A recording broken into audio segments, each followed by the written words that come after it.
Just point আকারে যেটুকু দরকার সেটুকু লিখতে হবে। গদ আকারে লিখলাম, লেখার পর দেখা গেল কি যে খাতার মধ্যে সীমাবদ্ধ থেকে গেল, দরকার নেই। একজন টিচারের প্রধান কাজ হচ্ছে যে কত সহজে একটা বাচ্চাকে বা একটা ছাত্র বা ছাত্রীকে দিতে পারা, এটা হচ্ছে কি টিচারের কাজ। আমি প্রচুর জানি, দেওয়ার সময় তো আমি ড্রপারে দিচ্ছি তা কিন্তু হবে না।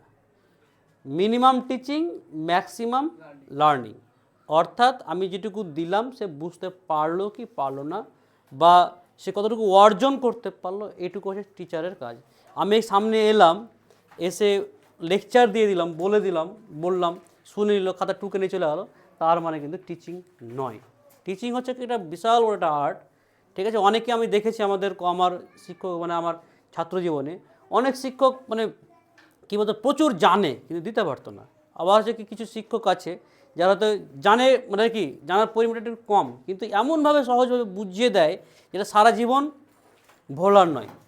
তো ঠিক সেরকমভাবে যে আমরা দেখি যে ছাত্রছাত্রীরা পুরো খাতা ভর্তি করে টুকে নিয়ে চলে যায়, যে পড়তে হবে বা করতে হবে, কি শিখে এলাম এই ক্লাস থেকে আমি কী শিখলাম, এই মূল্যায়নটা কিন্তু ছাত্রছাত্রীরা করে না।